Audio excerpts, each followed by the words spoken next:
Impenetrable dark clouds loomed over the New England sky in late October. Relentless rain pounded the upscale residential area of Maple Street.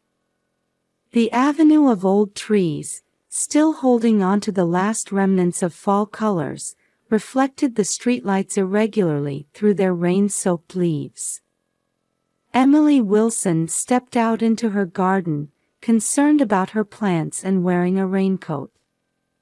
At 38, she had built a respected career as a real estate appraiser and maintained both financial and emotional independence in this quiet neighborhood. Her 6-year marriage to Michael appeared perfect on the surface. However, since the disappearance of their twins 3 years ago, there had been an unfillable void in her heart. This rain might affect tomorrow's appraisal, she muttered, looking up at the dark sky. Gardening had become her solace. While maintaining cordial relationships with her neighbors, it provided precious moments to confront her inner solitude. A sudden thunderclap rolled overhead, and as if in response, the back gate creaked. Emily froze. A dark figure approached through the dimness.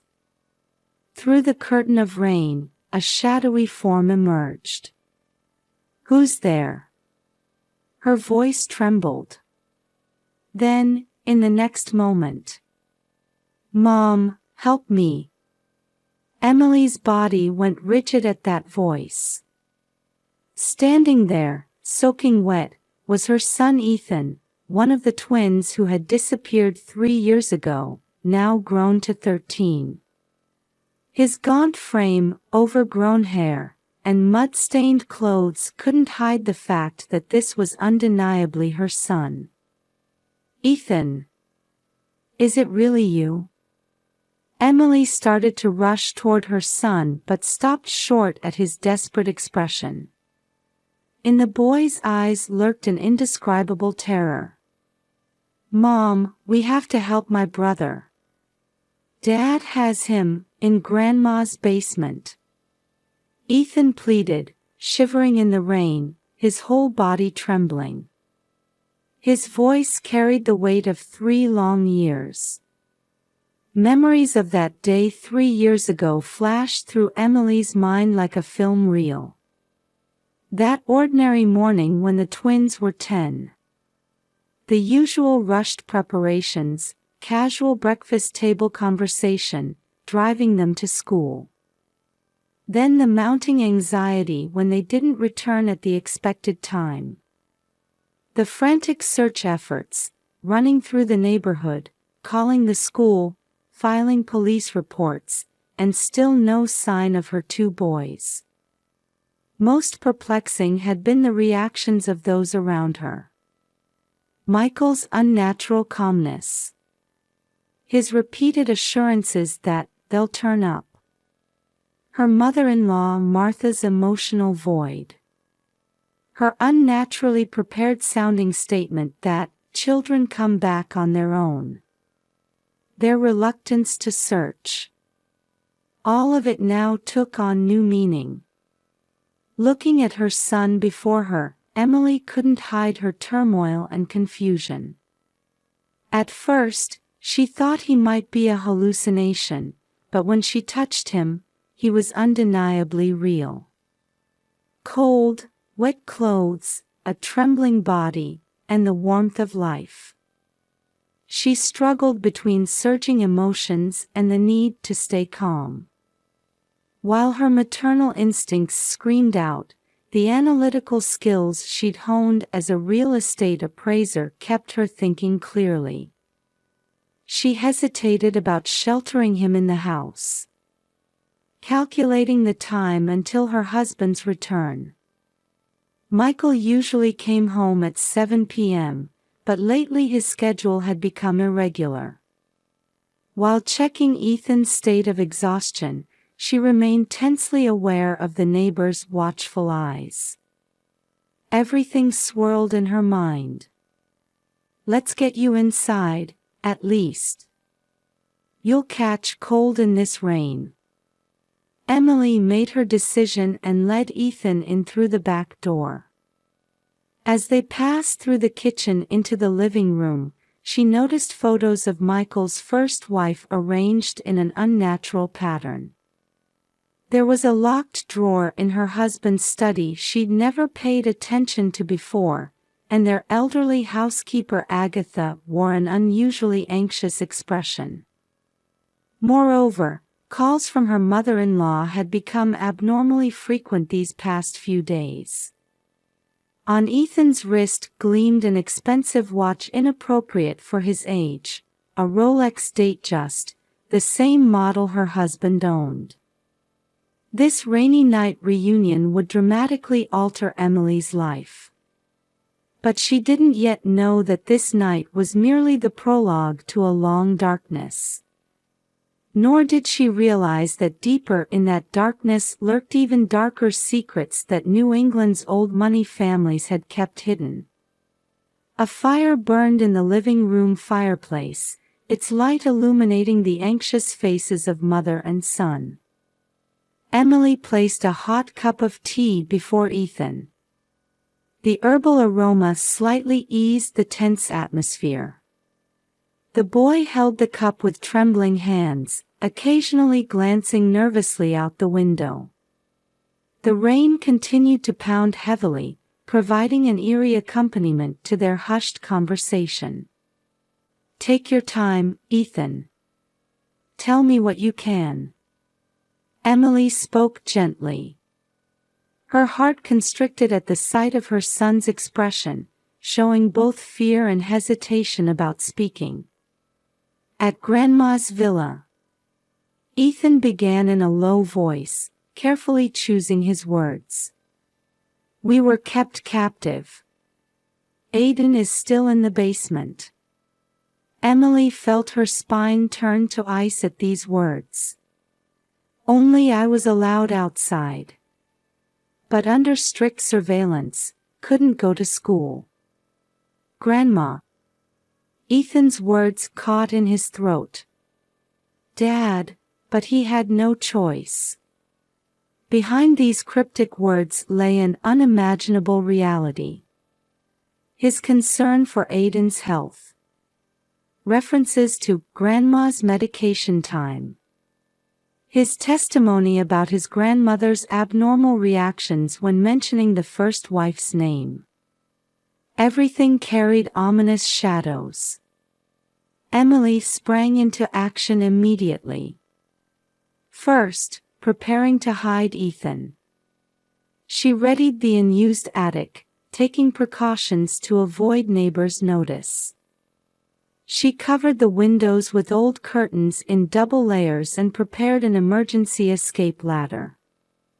Using her real estate expertise, she began investigating her mother-in-law's villa. Opening her computer, she checked property tax records and meticulously examined the history of building permits for the area. There she found records of suspicious renovations from 2 years ago, basement expansion and the addition of soundproofing. Everything matched Ethan's testimony. Consulting the police hit predictable walls. Detective Jim Collins, who had once led the missing persons investigation, had lost his previous enthusiasm. His eyes were vacant even when presented with new information. "We need evidence, Mrs. Wilson." Hearsay alone. Behind those words lurked her mother-in-law's social influence. Her husband's behavior began showing clear changes. Earlier returns home. Long phone calls locked in his study. Irritably checking around the house. Thorough inspections of the garden and storage shed. All as if searching for something. His attitude toward Emily changed unnaturally as well. He would suddenly become kind, then ask loaded questions. "Noticed anything different lately? Has anyone visited?" He scrutinized her outings in detail and showed excessive interest in her friendships. His eyes held something of a cornered animal. The mystery of their financial situation deepened as well. Credit card statements showed unfamiliar large expenses, unexplained bank withdrawals, the existence of new cards, and traces of late-night online gambling. The debt might be larger than she could imagine. The sense of wrongness in the living room grew daily. The first wife's photos seemed to move slightly, repositioned by someone's hand. Twin photos placed in specific locations. The arrangement of photos changing during her mother-in-law's visits. Catching her husband staring at them in the dead of night. The elderly housekeeper Agatha's behavior also suggested she harbored serious secrets. Meaningful sighs, looks of pity directed at Emily. Especially her expression of terror when her mother-in-law's name was mentioned was clearly abnormal. Gestures of wanting to speak but stopping herself. All of it suggested the existence of deep darkness. Pressure from her mother-in-law gradually intensified. Sudden frequent visits. Blatant interference with Emily's work. Excessive interest in neighborhood relationships. And most unnatural was her complete avoidance of any mention of the twins. Forget about those children. It's time to start a new life. Those words held an unfathomable coldness. The unnatural amount of medication her mother-in-law brought. Her husband's midnight soliloquies in his study. The key Ethan possessed. Conversations hinting at the existence of the housekeeper's diary. And fragmentary words suggesting connections to the first wife's family. All mysteries led to deeper darkness. And in that darkness, her other son waited for rescue. The next morning, Emily finished work early and found herself in the local newspaper's archive room. In the dim space, she flipped through newspapers from 7 years ago, searching for articles about Elizabeth Wilson's accident. Death by traffic accident. The article was surprisingly brief. For the death of a daughter from a prominent Boston family, the coverage was abnormally minimal. As if someone had deliberately suppressed the information. This isn't right. Emily frowned. For a family of this standing, it should have received more coverage. Just then, her phone vibrated. A message from elderly housekeeper Agatha. "Ma'am, I found an old notebook. At lunch." At the arranged cafe meeting, Agatha handed over a worn notebook with trembling hands. This belonged to the previous Mrs. Wilson, from her final days. Opening the pages revealed shocking entries. Another argument with mother-in-law. She says my parenting is wrong. But her idea of perfect parenting. Michael won't say anything. He seems completely controlled by his mother because of the debts. Worried about the twins. The way mother-in-law looks at them, especially Aiden, has become strange lately. The final dated entry was filled with foreboding. Must escape. Take the children. Emily's hands shook. Investigation into her husband's company revealed new darkness. A history of unnatural personnel transfers. Everything under her mother-in-law's influence. Hidden debts beyond imagination. Traces of suspicious transactions emerging one after another. The first wife's diary was found in a closet. Fear of the mother-in-law, concerns about obsession with the twins, and signs of planning an escape. Everything was starting to connect. Her husband's shadow emerged clearer. Reports of casino sightings, evidence of multiple debts. Total debt exceeding $5 million. All in the palm of his mother's hand. The image of a man who had given up escaping her control became clear. The truth of the confinement came into view. Her mother-in-law's abnormal obsession was rooted in a loss experienced in her youth. A miscarriage from a relationship beneath her social class. Her past attempts to raise her son perfectly as atonement. And now that twisted love was directed at her grandson. Aiden looks just like Elizabeth, Ethan explained in a trembling voice. That's why Grandma thinks my brother is the reborn previous mama. That twisted belief lay at the heart of this confinement drama. Her husband, unable to stop this madness, could only comply. A distorted wish for the perfect family. A young life about to be lost as its price. As all masks fell away, the race against time had begun. Time to rescue Aiden was running short. Before dawn on Friday, Emily was in final discussions with FBI Special Agent Sarah Connors.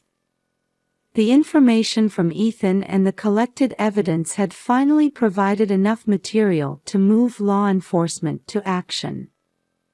With this much evidence, we can secure a warrant, Sarah said quietly. However, given Mrs. Martha's mental state, we need to proceed with extreme caution. She's likely to behave unpredictably. Emily nodded. The files before her contained Ethan's testimony, collected evidence, and expert opinions on her mother-in-law's mental state. Medical professionals' statements highlighting Aiden's dangerous situation were also included. We're initiating 24-hour surveillance, Sarah pointed to the map. Medical teams are standing by. We also have psychiatrists ready for any contingency. The rain had stopped, and morning mist hung in the air. Reports came in from investigation teams positioned around the villa. Surveillance of target building initiated. Suspicious renovation traces confirmed on the north side. In the car, Emily held Ethan's hand tightly. The boy's hand was cold but carried a definite strength. Mom, Aiden. It's going to be all right, Emily embraced her son's shoulders. We'll see him soon. Just then, the radio crackled. Heat source confirmed from basement. Bio readings positive. Emily's heart raced. Ethan's hand trembled more intensely. The operation proceeded quietly. First, neutralizing the property's surveillance cameras. Then, securing cooperation from the staff with promises of protection. The decisive moment came in an unexpected form.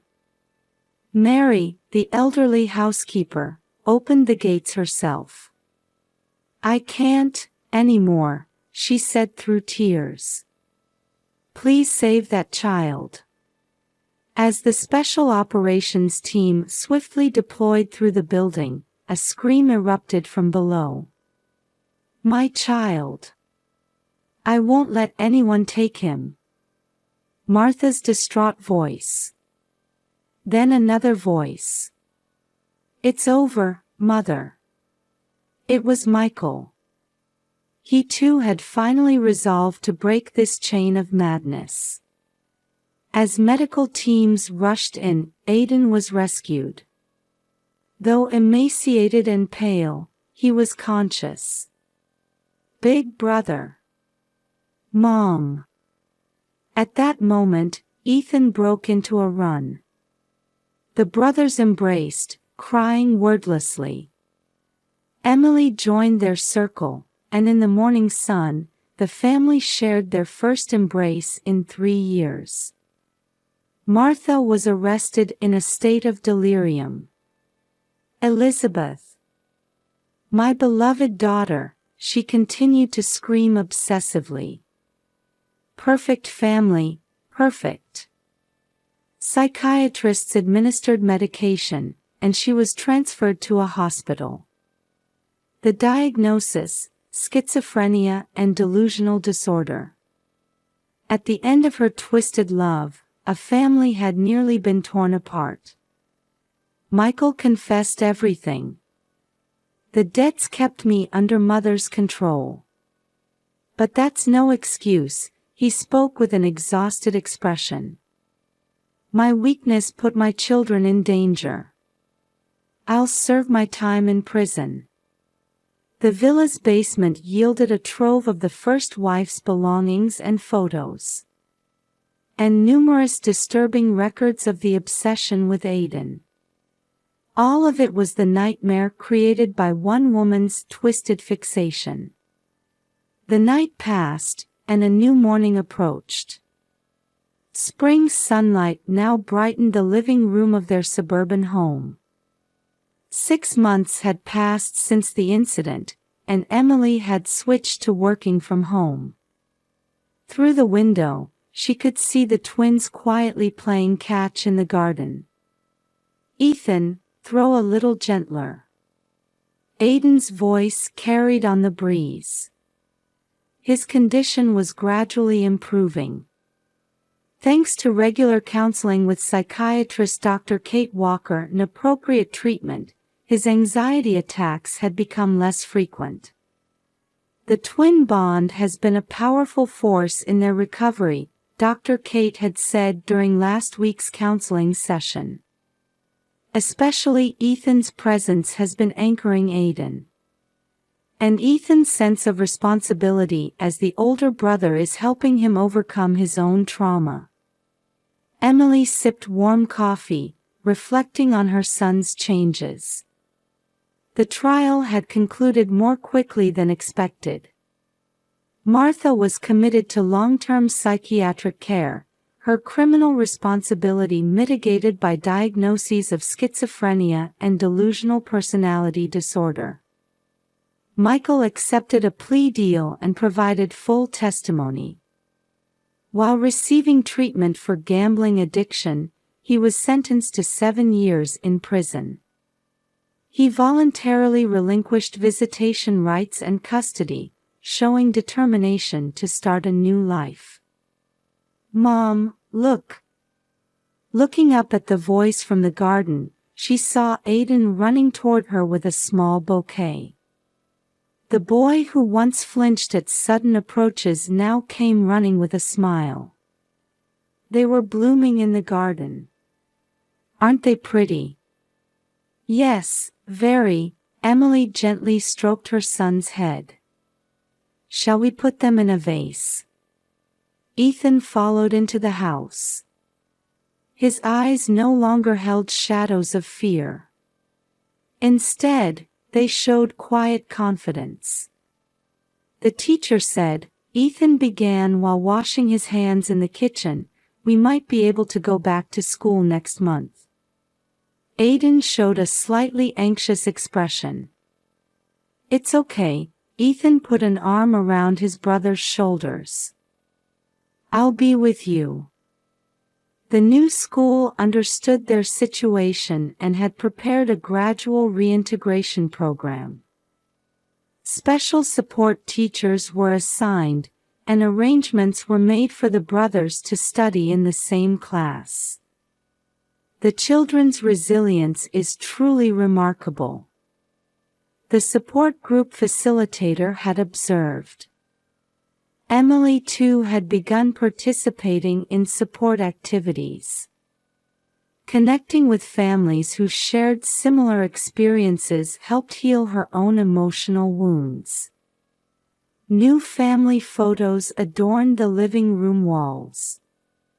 Not formal poses like before, but natural smiles of the three of them enjoying a picnic in the park. Next to them, a whiteboard listed the twins' new goals. Future dream: become a baseball player, in Aiden's writing. Goal: go to high school with my brother, in Ethan's determined hand. The scars wouldn't completely disappear. But this family had the strength to move forward while carrying them. Outside, spring winds rustled new leaves, announcing the arrival of a new season. Emily quietly looked up at the sky. The terror of that rainy night had transformed into tangible hope. She reached for her coffee cup once more. In the warm afternoon sunlight, they were ready to take new steps forward.